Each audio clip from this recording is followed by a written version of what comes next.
बलूचिस्तान एक ऐसे इलाके का नाम है जो पाकिस्तान की सबसे ज्यादा दरिंदगी का शिकार है। हालांकि ये इलाका फिलहाल पाकिस्तान का हिस्सा है, लेकिन यहाँ के लोग पाकिस्तान पर ज्यादती का आरोप लगाते हुए लंबे अरसे से आजादी की मांग करते रहे हैं। हकीकत भी है, कुछ तस्वीरें और वीडियो आपको विचलित कर सकते हैं, इसलिए हम उन्हें आपको दिखा नहीं सकते। लेकिन वायरल हुए वीडियोस में पाकिस्तान की फौज की जो करतूत सामने आई है, उसे देखकर जानवर भी शर्मिंदा हो जाए। बलूचिस्तान भारत से मदद की गुहार लंबे समय से लगा रहा है।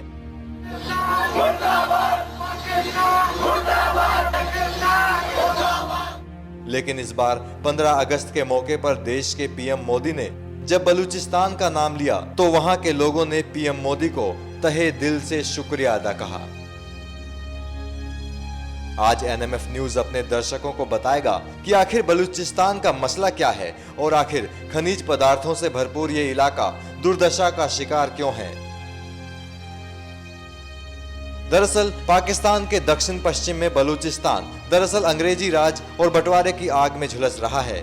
दक्षिण में ओमान की खाड़ी के उत्तर पर्वत, नदी, जंगल, दलदल और रेगिस्तानी इलाकों का देश बलूचिस्तान 1948 में जबरन पाकिस्तान में शामिल किए जाने के बाद अपने अकूत प्राकृतिक संसाधनों की वजह से निरंतर टकराव का क्षेत्र बना हुआ है।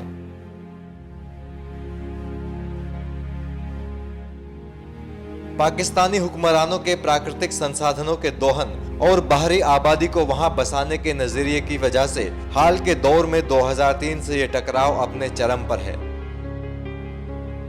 इसमें एक तरफ स्थानीय अलगाववादियों से पाकिस्तानी फौज लड़ रही है, तो दूसरी तरफ पाकिस्तानी तालिबान जैसे हिंसक सुन्नी संगठन वहां अल्पसंख्यक हिंदुओं और शिया आबादी पर हमले कर रहे हैं। यह क्षेत्र दक्षिण पश्चिम पाकिस्तान, ईरान के दक्षिण पूर्वी प्रांत सिस्तान तथा बलूचिस्तान और अफगानिस्तान के बलूचिस्तान प्रांत में फैला हुआ है, लेकिन इसका अधिकांश इलाका पाकिस्तान में है, जो पाकिस्तान के कुल क्षेत्रफल का 44% हिस्सा है। इसी इलाके में अधिकांश बलूच आबादी रहती है, जो पाकिस्तान की कुल आबादी का महज 5% के आसपास है। यह सबसे गरीब और उपेक्षित इलाका भी है। कई इलाके के लोगों का आज भी बाहरी दुनिया से कोई ताल्लुकात नहीं है। बलूचिस्तान में आजादी के लिए 1948, 1958 से 59, 1962 से 63 और 1977 में आंदोलन चलाए गए, लेकिन पाकिस्तान बंदूक की दम पर आजादी की आवाज को दबाता रहा। हालात इस कदर खराब हैं कि आजादी के आंदोलन के कई नेताओं को मौत के घाट उतार दिया गया है और कई दूसरे देशों में पनाह लेकर आजादी की मुहिम चला रहे हैं।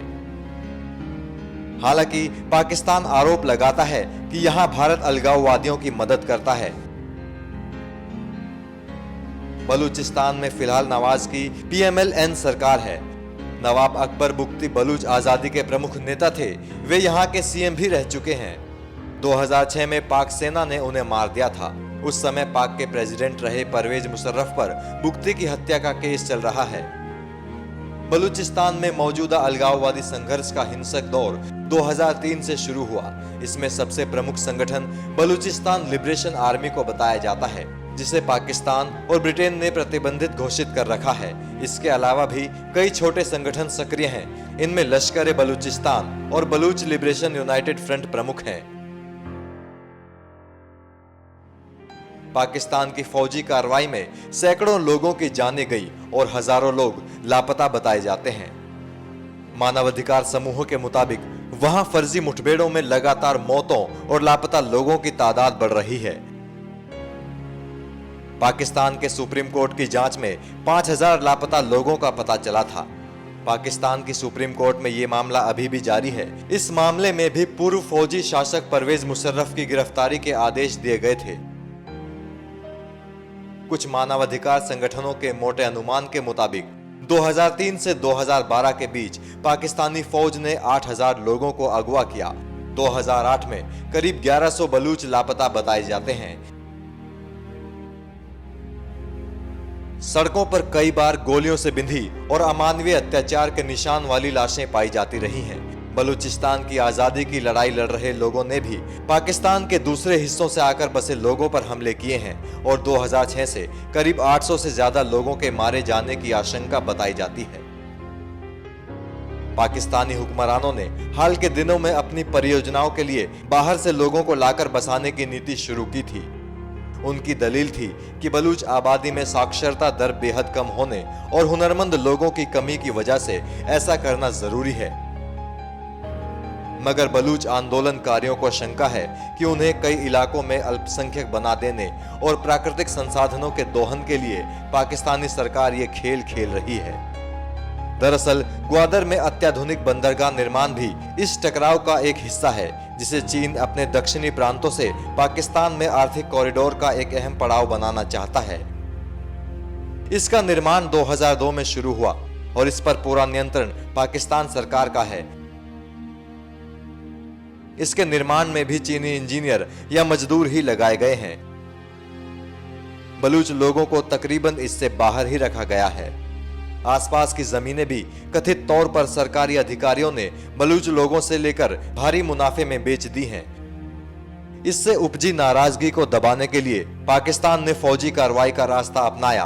आखिर 2004 में बलूच अलगाववादियों के हमले में 3 चीनी इंजीनियर मारे गए तो संघर्ष बाकी इलाकों में भी फैल गया।